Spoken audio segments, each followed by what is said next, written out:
Good morning class 12 के मेरे प्यारे प्यारे बच्चों, welcome back my YouTube channel Mahfooz sir classes. आज मैं आपको पढ़ाऊंगा इंग्लिश ग्रामर में chapter assertive to interrogative sentence. जहाँ बच्चों असर्टिव टू इंटरोगेटिव सेंटेंस में लेक्चर नंबर 2। जहाँ बच्चों लेक्चर नंबर 2, कल मैं आपको लेक्चर नंबर 1 पढ़ा चुका था, आज मैं आपको पढ़ाऊंगा लेक्चर नंबर 2। जहाँ बच्चों लेक्चर नंबर 2 आज मैं आपको असर्टिव सेंटेंस से इंटरोगेटिव सेंटेंस में बदलने का तरीका, आसान से आसान तरीका, आसान से आसान ट्रिक बताऊंगा। तो चलिए मेरे बच्चों लग रही है और देखते रहिए। यदि कल जिन बच्चों ने मेरी लेक्चर 1 की वीडियो ना देखी हो वो सबसे पहले लेक्चर 1 देखें, फिर लेक्चर 2 देखना। क्यों? क्योंकि अगर आप पहले से देखोगे तो आपको बहुत ही अच्छे से समझ में आएगा। तो चलिए आज स्टार्ट करते हैं लेक्चर नंबर 2। जहाँ जो इंटरोगेटिव असर्टिव सेंटेंस है, इंटरोगेटिव सेंटेंस में कैसे बदला जाता है लेक्चर नंबर 2 में समझते हैं। तो चलिए स्टार्ट करते हैं। यदि असर्टिव सेंटेंस में नेवर का प्रयोग हुआ हो तो बच्चों ध्यान देना। आपने देखा कि यदि कोई असर्टिव सेंटेंस है और उसमें नेवर का प्रयोग हुआ हो तो, यदि असर्टिव सेंटेंस में नेवर का प्रयोग हुआ हो तो इंटरोगेटिव सेंटेंस बनाते समय नेवर की जगह पर एवर, समझो नेवर की जगह पर एवर तथा नो की जगह पर एनी का प्रयोग करते हैं। या बच्चों एनी का प्रयोग करते हैं। आई होप आपको अच्छे समझ में आ गया होगा। मैं आपको एक बार फिर से अपनी भाषा में समझा रहा हूं, तो बहुत ध्यान से समझो, बहुत अच्छे समझना। देखिए कहने का तात्पर्य है, आपने देखा कि अगर किसी असर्टिव सेंटेंस में नेवर या नो आ जाए, या बच्चों आपने देखा कि यदि किसी सेंटेंस में नेवर या नो आ जाए, यदि आपके किसी असर्टिव यानी सिंपल टेंस में नेवर या नो आ जाए तो मेरे बच्चों जब हम इंटरोगेटिव बनाएंगे तो नेवर का एवर और नो को एनी में बदल देते हैं। जहाँ बच्चों मैंने क्या बताया, ध्यान सुना। अगर आपके किसी भी असर्टिव सेंटेंस में नेवर या नो का प्रयोग आ जाए तो हम इंटरोगेटिव सेंटेंस बनाते समय नेवर की जगह पर मेरे प्यारे बच्चों एवर और नो की जगह पर एनी का यूज करते हैं। जहाँ बच्चों करते हैं। और ये कल हमने आपको बता दिया था कि इंटरोगेटिव सेंटेंस बनते कैसे हैं, यानी कि सबसे पहले हेल्पिंग वर्ब आ जाती है। जहाँ बच्चों इंटरोगेटिव सेंटेंस मैंने कल बताया थे, फिर से एक बार समझ लो। इंटरोगेटिव सेंटेंस क्या होता है? इंटरोगेटिव सेंटेंस वह सेंटेंस होते हैं जिसमें जो टेंस होता है उस टेंस में जो हेल्पिंग वर्ब होती है उसको सबसे पहले रख दिया जाता है, आपका इंटरोगेटिव सेंटेंस बन जाते हैं। अब दूसरे रूल में नेवर का एवर और नो का एनी। तो चलिए समझते हैं नेवर का एवर नो का एनी किस प्रकार होता है। तो चलिए पहला एग्जांपल देख लीजिएगा, आपकी स्क्रीन पर है। No one knows you, no one knows you. अब आप कहोगे सर नो वन मीन्स क्या होता है? मेरे प्यारे बच्चों नो वन का मतलब होता है कोई नहीं। जी बच्चों no one nobody, no one आ जाए या नोबडी आ जाए, इन दोनों का मतलब होता है कोई नहीं। जी बच्चों कोई नहीं। No one knows, no one माने कोई नहीं, नोज माने जानता है, यू माने आपको। नो वन नोज यू, आपको कोई नहीं जानता है। तो मैंने टेंस पढ़ लिया कि नो वन नोज यू, आपको कोई नहीं जानता है। अब ये समझो ये कौन से भाग का टेंस है? तुम्हें बच्चों नो क्या है? क्रिया। अब क्रिया में क्या लगा? यस लगा। तो बच्चों जब क्रिया में यस लगता है तो हम समझ जाते हैं तो ये प्रेजेंट का टेंस है। कौन सा है? Present indefinite. जहाँ बच्चों प्रेजेंट इंडेफिनिट, आप जानते हो प्रेजेंट इंडेफिनिट की जो क्रिया होती है वो डूडेज होती है। क्या होती है बच्चों? डूडेज। अब नो वन माने कोई नहीं, तो सब्जेक्ट तो परफेक्ट है नहीं तो एक वचन मान लेंगे।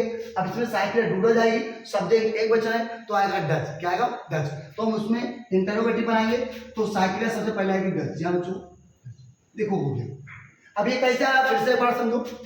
No one knows you, no one माने कोई नहीं, नोज मैं जानता, यू माने आपको, आपको कोई नहीं जानता। तो आपको कोई नहीं जानता, इसमें यस लगा तो ये प्रेजेंट इंडेफिनिट हो गया। तो बच्चों प्रेजेंट इंडेफिनिट में हेल्पिंग वर्ब की साइक्रिया डू और डज होती है।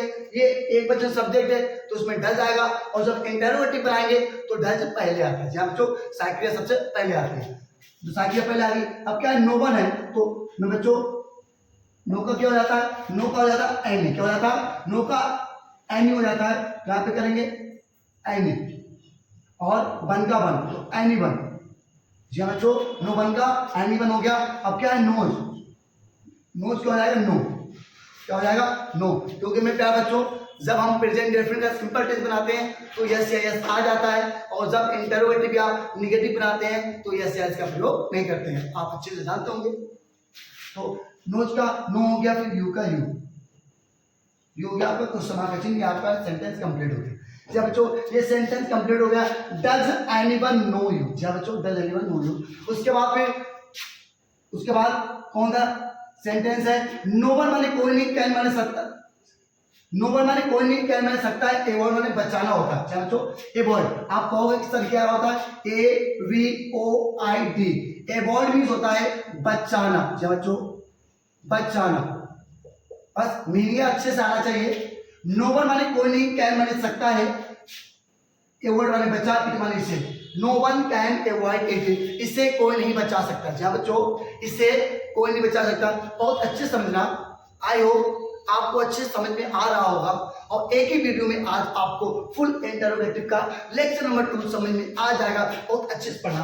तो देखिए no one can avoid it, इससे कोई नहीं बचा सकता। जी हाँ बच्चों, इससे कोई नहीं बचा सकता है। तो देखिए जब इसका इंटरोगेटिव बनाएंगे तो सबसे पहले हेल्पिंग वर्ब आएगी, क्या है कैन, तो पहले आएगा कैन। फिर नो वन है तो नो का क्या हो जाता है, नो का एनी हो जाता है, तो नो वन का एनी वन हो जाएगा। फिर क्या होता है एवॉइड का एवॉइड, इट का इट, ये हो गया आपको समाप्त चिन्ह, ये हो गया बेटा, ये आपका सेंटेंस कंप्लीट हो गया।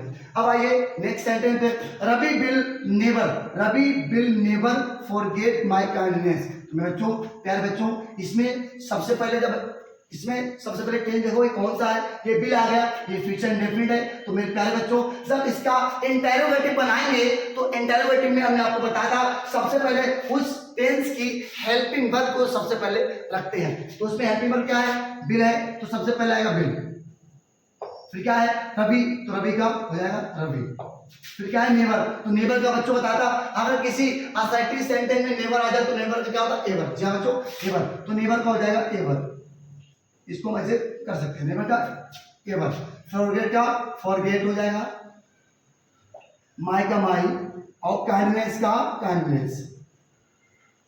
ये कुछ सवाल चला हुआ आंसर हो गया। ये आपके 3 एग्जाम्पल कंप्लीट हो गए, और मेरी इच्छा है कि आप लोग भी इसको अच्छे से करें और आपको ये अच्छे समझ में आया भी होगा। चलिए लास्ट एग्जाम्पल है, देखिए no wise man will behave so. अब इसमें देखो हेल्पिंग वर्ब क्या है, हेल्पिंग वर्ब है इसका बिल, तो सबसे पहले बिल आएगा। इंटरोगेटिव जब हम बनाएंगे तो हेल्पिंग वर्ब पहले आती बिल हो गया, और बिल के बाद क्या सब्जेक्ट क्या है नो वाइज मैन, तो नो का क्या होता है एनी, तो नो वाइज मैन, नो का एनी हो जाता है, वाइज मैन का wise man, no wise man का हो जाएगा any wise man, any wise man. देखो हेल्पिंग वर्ब हो गई, सब्जेक्ट हो गया, अब क्या है वर्ब बिहेव, फिर सो का सो, ये आपको कुछ समय का चिन्ह हो गया। ये आपके चारों इंट्रोगेटिव सेंटेंस हो गए। प्यारे बच्चों आपको मैंने बहुत ही अच्छे से समझाया है, और आई होप, मेरी आशा है कि, मेरी उम्मीद है कि आपको अच्छे से समझ में आ गया होगा। ये इंटरोगेटिव का लेक्चर नंबर 2 था। मेरे बच्चों बस बने रहिए, अब मैं आपको रोज दिन बाय दिन, किसी भी दिन छुट्टी नहीं होगी, रोज नए नए लेक्चर, नए नए चैप्टर लाता रहूंगा।